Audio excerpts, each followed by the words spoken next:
ओम श्री साई नाथाय नमः। बाबा की कृपा से हम अध्याय 41 में आ गए हैं। यदि आप मेरा वीडियो पहली बार सुन रहे हैं तो प्लीज़ सब्सक्राइब करें और कमेंट करके बताएं कि आपको मेरा पारायण कैसा लगा। ओम साई राम। अध्याय 41। चित्र की कथा, चिंदियों की चोरी और ज्ञानेश्वरी के पठन की कथा। गत अध्याय के वर्णित घटना के 9 वर्ष पश्चात अली मोहम्मद हेमांड से मिले और वह पिछली कथा निम्नलिखित रूप में सुनाई।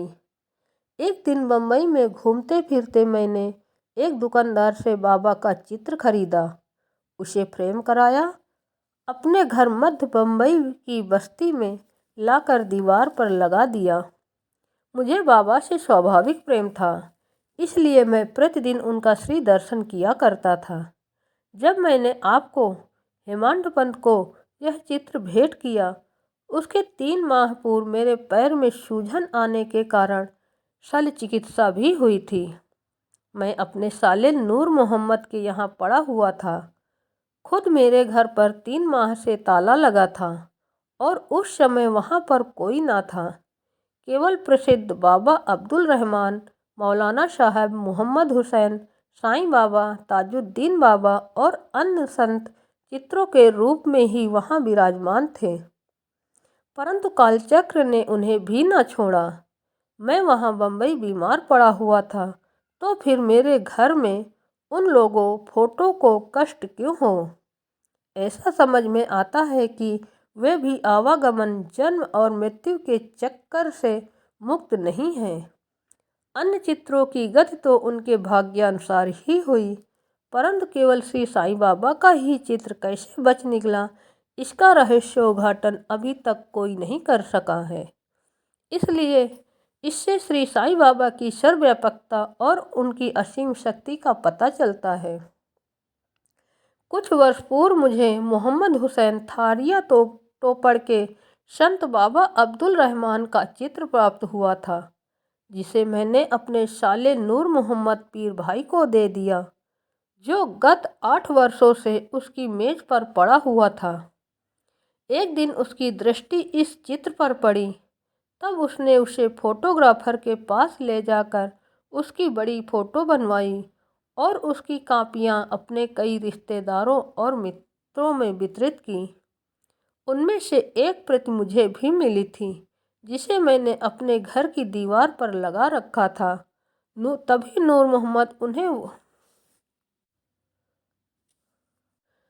मोहम्मद संत अब्दुल रहमान के शिष्य थे।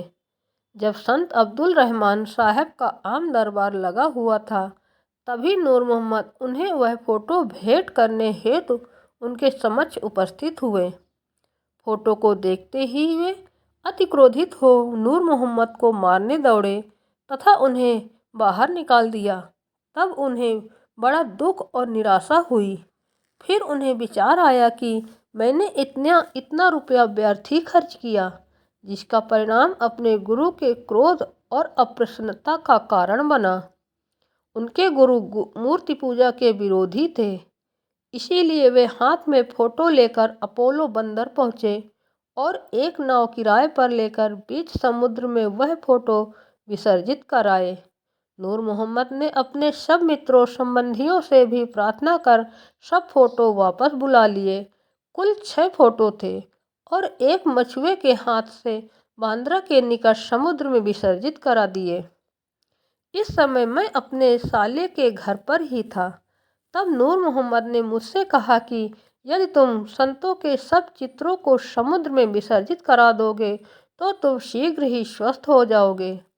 यह सुनकर मैनेजर मेहता ने अपने घर पर भेजा और उसके द्वारा घर में लगे हुए सब चित्रों को समुद्र में फेंकवा दिया। 2 माह पश्चात जब मैं अपने घर वापस लौटा तो बाबा का चित्र पूर्ववत लगा देखकर मुझे महान आश्चर्य हुआ। मैं समझ न सका कि मेहता ने अन्य सब चित्र तो निकाल कर विसर्जित कर दिए, पर केवल यही चित्र कैसे बच गया। तब मैंने तुरंत ही उसे निकाल लिया और सोचने लगा कि कहीं मेरे साले की दृष्टि इस चित्र पर पड़ गई तो वह इसकी भी इतिश्री कर देगा। जब मैं ऐसा विचार कर ही रहा था कि इस चित्र को कौन अच्छी तरह संभाल कर रख सकेगा, तब स्वयं श्री साईं बाबा ने सुझाया कि मौलाना इस्मो मुजावर के पास जाकर उनसे परामर्श करो और उनकी इच्छा अनुसार ही कार्य करो। मैंने मौलाना साहब से भेंट की और सब बातें उन्हें बताई। कुछ देर विचार करने के पश्चात वे इस निर्णय पर पहुँचे कि इस चित्र को आपको हेमाडपंत को ही भेंट करना उचित है, क्योंकि केवल आप ही उसे उत्तम प्रकार से संभालने के लिए सर्वथा सत्पात्र हैं। तब हम दोनों आपके घर आए और उपयुक्त समय पर ही यह चित्र आपको भेंट कर दिया। इस कथा से विदित होता है कि बाबा त्रिकाल ज्ञानी थे और कितनी कुशलता से समस्या हल कर भक्तों की इच्छाएं पूर्ण किया करते थे। निम्नलिखित कथा इस बात का प्रतीक है कि आध्यात्मिक जिज्ञासुओं पर बाबा किस प्रकार स्नेह रखते थे तथा किस प्रकार उनके कष्ट निवारण कर उन्हें सुख पहुंचाते थे। चिंदियों की चोरी और ज्ञानेश्वरी का पठन। श्री वी देव, जो उस समय डहाणू के मामलतदार थे, को दीर्घकाल से अन्य धार्मिक ग्रंथों के साथ साथ ज्ञानेश्वरी के पठन की तीव्र इच्छा थी।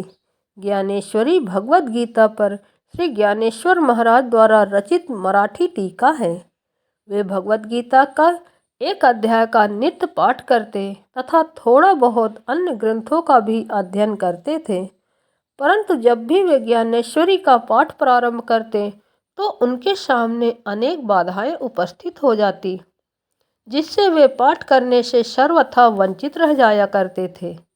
3 मास की छुट्टी लेकर वे शिरडी पधारे और तत्पश्चात वे अपने घर पौड़ में विश्राम करने के लिए भी गए।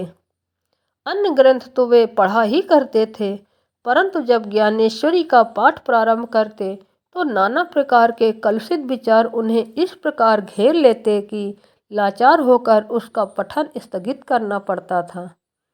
परंतु प्रयत्न करने पर भी जब उनको केवल 2-4 ओवियां पढ़ना भी दुष्कर हो गया, तब उन्होंने यह निश्चय किया कि जब दयानिधि श्री साईं ही कृपा करके इस ग्रंथ के पठन की आज्ञा देंगे, तभी उसका श्री गणेश करूँगा। सन 1914 के फरवरी मास में वे सकुटुंब शिरडी पधारे। तभी श्री जोग ने उनसे पूछा कि क्या आप ज्ञानेश्वरी का नित्य पठन करते हैं? श्री देव ने उत्तर दिया कि मेरी इच्छा तो बहुत है, परंतु मैं ऐसा करने में सफलता नहीं पा रहा हूँ। अब तो जब बाबा की आज्ञा होगी तभी प्रारंभ करूँगा। श्री जोग ने सलाह दी कि ग्रंथ की एक प्रति खरीद कर बाबा को भेंट करो और जब वे अपने कर कमलों से स्पर्श कर उसे वापस लौटा दे, तब उसका पठन प्रारंभ कर देना। श्री देव ने कहा कि मैं इस प्रणाली को श्रेयस्कर नहीं समझता, क्योंकि बाबा तो अंतर्यामी हैं और मेरे हृदय की इच्छा उनसे कैसे गुप्त रह सकती है। क्या वे स्पष्ट शब्दों में आज्ञा देकर मेरी मनोकामना पूर्ण न करेंगे? श्री देव ने जाकर बाबा के दर्शन किए और 1 रुपया दक्षिणा भेंट की। तब बाबा ने उनसे 20 रुपये दक्षिणा और मांगी, जो उन्होंने सहर्ष दे दिया। रात्रि के समय श्री देव ने बालक राम से भेंट की और उनसे पूछा, आपने किस प्रकार बाबा की भक्ति तथा कृपा प्राप्त की है? बालक राम ने कहा, मैं दूसरे दिन आरती समाप्त होने के पश्चात आपको पूर्ण वृतांत सुनाऊंगा। दूसरे दिन जब श्री देव साहब दर्शनार्थ मस्जिद में आए तो बाबा ने 20 रुपये दक्षिणा मांगी, जो उन्होंने सहर्ष भेंट कर दी। मस्जिद में भीड़ अधिक होने के कारण वे एक ओर जाकर एकांत में बैठ गए। बाबा ने उन्हें बुलाकर अपने समीप बैठा लिया। आरती समाप्त होने के पश्चात जब सब लोग अपने अपने घर लौट गए, तब श्री देव ने बालक राम से भेंट कर उनसे उनका पूर्व इतिहास जानने की जिज्ञासा प्रकट की। तब बाबा द्वारा प्राप्त उपदेश और ध्यानादि के संबंध में पूछताछ की। बालक राम इन सब बातों का उत्तर देने ही वाले थे कि इतने में चंद्रकोढ़ी ने आकर कहा कि श्री देव को बाबा ने याद किया है। जब देव बाबा के पास पहुँचे तो उन्होंने प्रश्न किया कि वे किससे और क्या बातचीत कर रहे थे। श्री देव ने उत्तर दिया कि वे बालक राम से उनकी कीर्ति का गुणगान श्रवण कर रहे थे। तब बाबा ने उनसे पुनः 25 रुपये दक्षिणा मांगी, जो उन्होंने सहर्ष दे दी। फिर बाबा उन्हें भीतर ले गए और अपना आसन ग्रहण करने के पश्चात उन पर दोषारोपण करते हुए कहा कि तुमने मेरी अनुमति के बिना चिंदियों की चोरी की है। श्री देव ने उत्तर दिया, भगवान, जहाँ तक मुझे स्मरण है मैंने ऐसा कोई कार्य नहीं किया है। परंतु बाबा कहाँ मानने वाले थे। उन्होंने अच्छी तरह से ढूंढने को कहा। उन्होंने खोज की परंतु कहीं कुछ भी ना पाया। तब बाबा ने क्रोधित होकर कहा कि तुम्हारे अतिरिक्त यहाँ और कोई नहीं है, तुम ही चोर हो। तुम्हारे बाल तो सफ़ेद हो गए हैं और इतने वृद्ध होकर भी तुम यहाँ चोरी करने को आए हो। इसके पश्चात बाबा आपे से बाहर हो गए और उनकी आंखें क्रोध से लाल हो गई। वे बुरी तरह से गालियां देने और डांटने लगे। देव शांतिपूर्वक सब कुछ सुनते रहे। वे मार पड़ने की भी आशंका कर रहे थे कि 1 घंटे के पश्चात ही बाबा ने उनसे बाड़े को लौटने को कहा। बाड़े लौटकर जो कुछ हुआ था उसका पूर्ण विवरण जोग और बालाराम को सुनाया। दोपहर के पश्चात बाबा ने सबके साथ देव को भी बुलाया और कहने लगे कि शायद मेरे शब्दों ने इस वृद्ध को पीड़ा पहुंचाई होगी। इन्होंने चोरी की है और इसे वे स्वीकार नहीं करते हैं।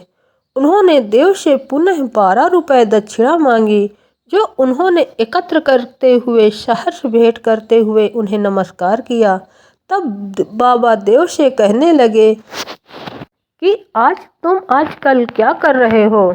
देव ने उत्तर दिया कि कुछ भी नहीं। तब बाबा ने कहा, प्रतिदिन पोथी ज्ञानेश्वरी का पाठ किया करो।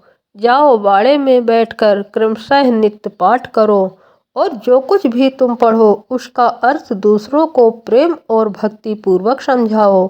मैं तो तुम्हें सुनहरा सेला दुपट्टा भेंट देना चाहता हूँ, फिर तुम दूसरों के समीप चिंदियों की आशा से क्यों जाते हो।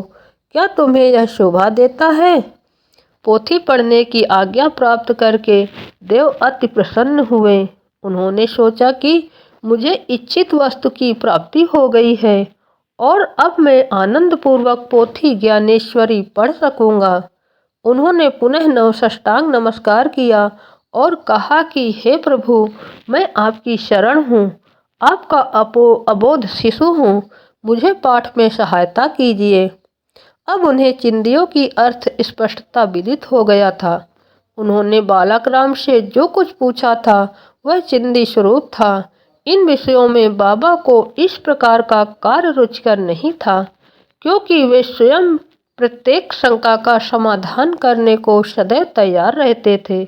दूसरों से निरर्थक पूछताछ करना वे अच्छा नहीं समझते थे, इसीलिए उन्होंने उन्हें डांटा और क्रोधित हुए। देव ने इन शब्दों को बाबा का शुभ आशीर्वाद समझा तथा वे संतुष्ट होकर घर लौट गए। यह कथा यहीं समाप्त नहीं होती।